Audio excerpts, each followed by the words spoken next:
সামনে যেহেতু কোরবানি, আসলে আমরা কোরবানির বিষয়ে অনেক কিছু আমরা জানি না। কোরবানি সম্পর্কে কিছু জানতে চাচ্ছিলাম আসলে, কোরবানির ঘটনা, কোরবানির ইতিহাস, তারপরে কোরবানি ফরজ নাকি ওয়াজিব নাকি সুন্নত, এই বিষয়ে কিছু জানতে চাচ্ছিলাম। মাশাআল্লাহ, খুব ভালো। এই জন্য আসলাম। ঠিক আছে কাকা। কোরবানি আসলে আমাদের কাছে কোরবানি পৌঁছেছে কিভাবে, এর ইতিহাস, ছোট্ট ইতিহাস হলো যে সর্বপ্রথম কোরবানি কথা আল্লাহ উল্লেখ করেছেন কোরআনের মধ্যে যে ওয়াতলু আলাইহিম নাবা ইবনাই আদম বিল হক তান্না ইয করবা কুরবানান, যখন তার সন্তানরা কোরবানি করলো, ফাতাকাব্বালা মিন আহাদিহিমা ওয়া লাম ইয়াতাকাব্বাল মিনাল আখার। ঘটনা হলো যে আদম আলাইহিস সালামের সর্বপ্রথম যখন সন্তান হতো, দুজন করে সন্তান হতো, প্রথম গর্ভে দ্বিতীয় গর্ভে।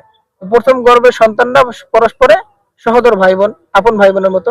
পরে গর্ভের দুজন হতো, এই দুজনের সাথে প্রথম গর্ভের সন্তানদের সাথে বিবাহ জায়েজ ছিল। তো কাবিলের সাথে যে বোন হয়, সে বোন যখন বড় হয় দেখে যে সে তার সহোদর বোন সুশ্রী সুন্দর, তো তার বোনকে সে বিবাহ করতে চাইলো, যেটা তখন যে আইন ছিল, শরীয়তের আইন, সে আইনের বিপরীত ছিল। যার কারণে বলা হচ্ছিল যে তোমরা কোরবানি করো, যার কোরবানি গৃহীত হবে, কবুল হবে, তারটাই ফয়সালা হবে। তো হাবিল এবং কাবিল উভয় কোরবানি করলো।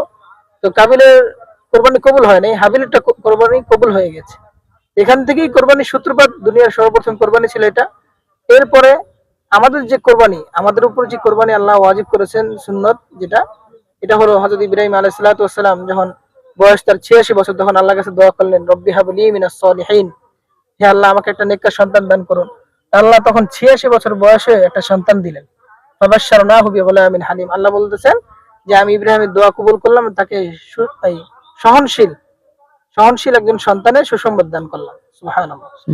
তো এরপরে এই সন্তান যখন একটু হলো, মোটামুটি 12-13 বছর, তখন আল্লাহ ইব্রাহিম আলাইহিস সালামের পরীক্ষা নিতে চাইলেন যে তুমি তোমার প্রিয় বস্তুকে কুরবানি করো।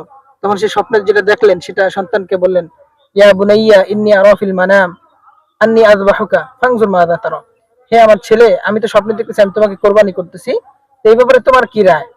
তা আলহামদুলিল্লাহ, মাশাআল্লাহ, আল্লাহ, ইসমাইল ছোট ছিল কিন্তু ছোট বয়সেও তাকে আল্লাহ অনেক জ্ঞান দান করেছিলেন। সে বলতেছে, ইয়া আবাতি ইফআল মা তুমার সাতাজিদুনি ইনশাআল্লাহু মিনাস সাবিরিন, হে আমার পিতা, আপনাকে স্বপ্ন যুগে যে আদেশ করা হয়েছে আপনি সেই আমল করুন, আমাকে ইনশাআল্লাহ ধৈর্যশীলদের সাথেই পাবেন।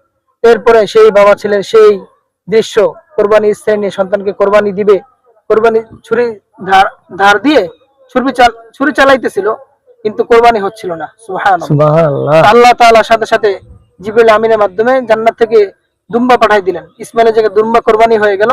ও তারাকনা আলাইহি ফিল আখিরিন। এরপর আল্লাহ কোরআনের মধ্যে বলতেছেন এই কোরবানিটাকে আমাদের জন্য, পরবর্তী উম্মতের জন্য এটা সুন্নত করে দিয়েছেন, ওয়াজিব করে দিয়েছেন, যেটা এখন যারা বর্তমানে যারা সামর্থ্যবান আছে